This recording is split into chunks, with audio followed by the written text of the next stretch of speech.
I dated a ghost for 6 months, and even after I found out he was a ghost, I was still in love with him and willing to continue the relationship. I know this is hard to believe, but we have ghosts walking around this planet with us. Especially in Nigeria, there are a lot of ghosts, ghosts that have died and they didn't rest well. Well, let's call him Ebuka. Ebuka used to live in a very lonely street, and that was the street to my lesson. So every time I'm passing that street, you'd you would either find nobody or just one person walking across that same road. So I always see Ebuka around. And at the time, I used to go for that. It was my jam lesson that period. So I used to go for that jam lesson around 6 and come back around 4. Within that period, that's when I'll always see Ebuka. Ebuka will be the first to say hi to me. Ebuka will be the last to say bye to me when I'm going back home. And that continued for a long time until eventually Ebuka told me he liked me. So I mean, what was next? We started the relationship. To be honest, there were a lot of things about him that suggested that he was a ghost, but I wasn't even thinking in that direction. And again, my church, we don't believe in ghosts. We believe that once somebody dies, that's the end, nothing else. After my jam lesson, sometimes I will go to Ebuka's house. Ebuka did not have a single picture in his house. Ebuka never used to talk about any family or any friends. In fact, if me and Ebuka were walking on the road, I was the only one people were talking to. And sometimes I'm like, what is happening? Are these people blind? You know how girls will see you as another lady with a man, and later they come and gist you that, hey, what you they do? And that was like the age I was in. I was still in secondary school. Sometimes my neighbor will be on the road walking, and I will see some of my classmates. None of them will look me in a suspicious manner. Nobody will come and say, Precious, what do they do with man? I used to even fear let my parents not see me with a man. He would always tell me, don't worry, don't worry, don't worry, don't worry. Nothing is happening, nothing is happening. Ebuka looked like someone in his early 30s then. I know, sounds like child abuse, but he looked like someone in his early 30s then. Ebuka never kissed me for one day.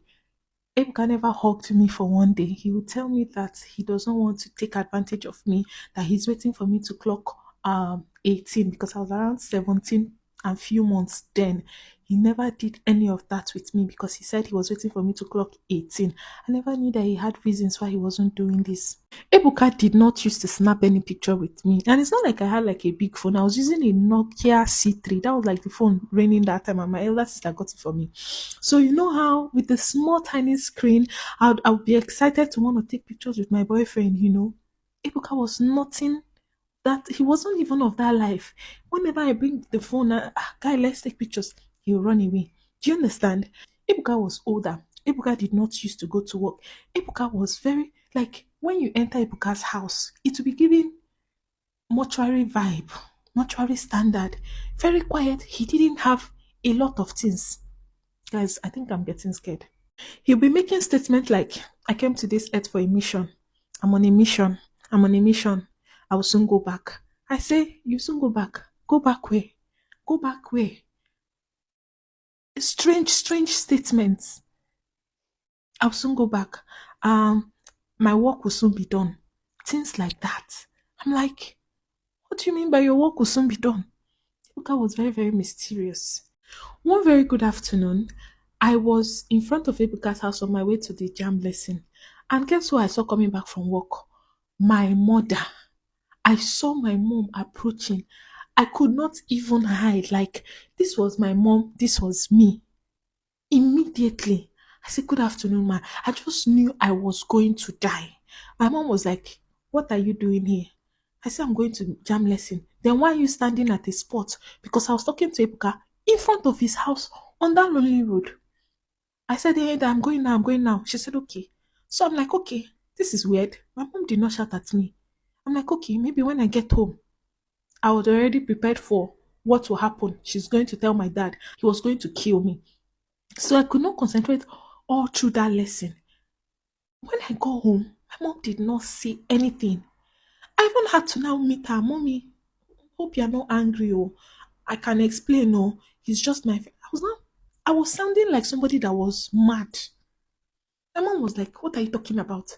I said, yes, now when you saw me on the road with that brother that was talking to, he's just my friend, oh, nothing, oh. This one you're not talking about it, oh. Hope you don't have it at the back. I was like, I did not see you with anybody. Guys, I kid you not. I was standing and having a conversation with Ebuka. I started asking my mom, you not see me, you didn't see me. You didn't see because it was even a different case. If there was a shade covering him, we were in the middle of the road. We were talking, close proximity. You know that compromising position that you. My mom said she did not see me. I told my mom that this my friend that lives there. I started telling her everything because I was scared. My mom was like, let us go to his house. I said, Mommy, please, I'm not telling you so that we'll go to the house. I was fidgeting. Guys, I was shaking. My mom said, wear your clothes. Let us go now. Guys, that is how my mom followed me. When we got to Ibuka's house, there was a big padlock in front of the house. So, guys, let's go in our second part and see how it all ended. What do you think about it? Do you think it's possible? Guys, like I was saying, we saw a big padlock in front of Ebuka's house. I was like, okay, mommy, maybe he's not around. We'll come back. My mother said, no, we will call neighbors. I did not see you talking to anybody. So it's either you are mad or there is something wrong. And it is not my child that will be possessed. And it was like a long street of long you know how they build one room self con long like that. That was how that house was. So my mom started knocking on neighbor's door. She started knocking. Almost all the neighbors were not around, but there was one that was around. He now came out, and my mom was like, do they know Ebuka that is here? My mom was angry for two things. Aside that she didn't see us together, she was like, why will a grown up man be talking to a teenager, 17 years? I was still a teenager that time. Why? So she wanted to rain fire on him. He was like, there's nobody living in that particular house. That one is empty. My mom said, no, somebody is living here that they cannot even cover up. This one, they cannot cover up. They must open the door now. He was like, no, that the person living there died about 6 months ago. And he died inside the house. And they've not been able to rent the house to anybody. Guys, I started peeing on myself. I cannot make this up. I urinated on my body. I said no. I told the man that no, that I used to come to this house at least twice a week when I'm coming back from my jam blessing. I will come, I will say hello to him. He said, the person living there, the name was not even Ibeka. The person's name was Stephen. And Stephen was dead 6 months ago. I was numb. I could not say a word anymore. It was, you know how it happens in the movies? That was what was happening there.